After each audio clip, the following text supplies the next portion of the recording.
think your hip hinge is solid? What if I told you most lifters are missing a key mobility piece that affects their strength and positioning? And it's not just the tightness of the hamstrings. If you struggle with deep hinges, deadlifts, good mornings, or kettlebell swings, chances are your mobility is holding you back.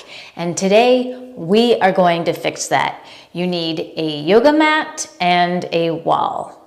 If this position is hard, sitting upright without falling backward, imagine what happens under load in a deadlift or a good morning. So we really want to have the core, the hamstrings, the glutes, the spine all working together for this alignment. And the hamstrings, they're not just lengthening and stretching, they're actively engaged, and that helps protect the back so the back doesn't pick up any extra slack and take over, compensate, so when you go to add weight, your body is prepared. And lastly, it's not about touching your toes, it's about being strong, having the strength in that end range, so when you hinge and lift, your body is fully ready and prepared in that end range. These 3 different drills are going to help you with the hip hinge and strength and range strength, and also your ankles. Now, I do recommend being a little bit warmed up before you start. And a quick way to do that is jumping jack or high knees just for a minute. All right, and now we'll come into it. So coming into, we call this Dandasana in yoga, but there are other names as well. So you want to work on trying to keep the spine upright, vertical. You can bring your back against the wall, and you can also take a folded blanket and put it underneath your hips to help you, give you a little bit of a chance to stay and be in this position. So the first thing, you're gonna work on this L shape, vertical spine, and one leg at a time. You're gonna plantar flex, place your palm on the quad. I want you to feel the quad change its muscle when it contracts, and then you're gonna lift it up and hold, and you can even tap to really keep that engagement. Also for your mind not to think about how hard you're working right now, keeping that leg lifted, plantar flexing and holding without leaning backwards. Now we'll release, and now we'll do the other side. So plantar flex, lift, see if you can lift higher or the same height. And again, really working the posterior chain, staying with your breath. The tapping does help, I think, keeping that mind-body connection and really working the quad as well as the hip flexor. Now release, shake out the legs. And again, wiggle side to side to make sure you're rooted on the bottom of your pelvis, your sit bones, so that it helps you sustain that vertical spine.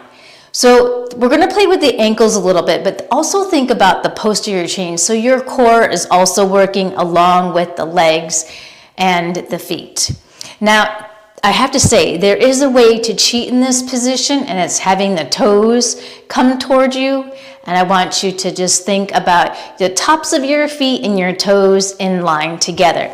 So sitting up tall, from here, you're gonna pull the tops of the feet, not the toes like that. See how the ball of the foot is pushing out? You don't want that. So you want the tops of the feet to come toward the knees, toward the shins. So you're really feeling a stretch on the back side, but you're also engaging on the front side. So think of this as a strong dorsiflexion. And sitting up tall, you're really getting those feet to just pull toward your chest, toward your knees, and breathe through it. And you can even try spreading the toes wide apart, a little bit more activation, and then release. And we'll try it one more time. Can shake out the legs. There's a possibility, if you're not used to this, you might even get some cramping, and that means you need it more. Okay, sitting up tall, and again, draw the tops of the feet and spread the toes wide so that you're really not having the toes curl, the toes doing the work, and sometimes your heels will even lift off. So don't worry if they don't do that. I just want you to think that active engagement of pulling the tops of the feet, keeping your torso upright, breathing through this position. and release, and just rock out the legs. Now the next one, we're going to come to the wall. So you don't need your mat for this. Okay, for this position, for the wall, you're going to test it. So you might need to be a little bit further from the wall, so maybe like a hand's distance and a half, but test it. It's good to see what you might even need to be closer than further away. So you're gonna hinge at the hips, make sure your bottom ribs are toward your hips so you're already engaged with the upper body and lower body, and then keep a flat back, bottom ribs in and down, and start to push your butt back into the wall, coming into a flat back. And then using the glutes to come and extend the hips. Now, I felt like I was a little too far. I'm gonna move back a tiny bit. And again, from here, hinging from the hip, push the butt into the wall, flat back. And then slowly coming back up, just like you would do in a good morning. So I want you to just think about proper mechanics, keeping the bottom ribs in and down, strong upper body and lower body as you prepare for the hinge. And give it a test. If you've never done this wall drill, give it a test, see how it goes. It might give you really good insight for your good morning, even your deadlifts.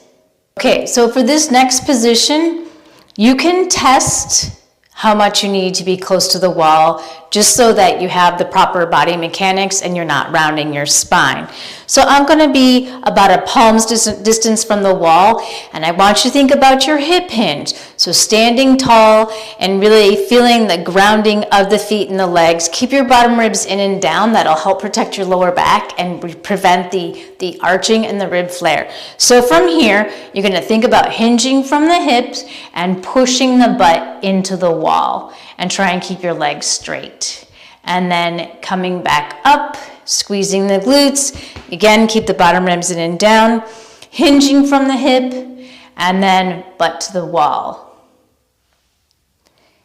And coming back up. And now I'm gonna just show you with a little bit further from the wall. I think I might have been a little bit too close, but it really depends on what's available with what your body's saying back to you, especially the posterior chain. So again, hinging from the hips, butt toward the wall, like you're going to push the wall away. Keep those bottom ribs in and down so you're in that flat back, you're in that hip hinge position, and then squeezing the glutes, standing up to extend.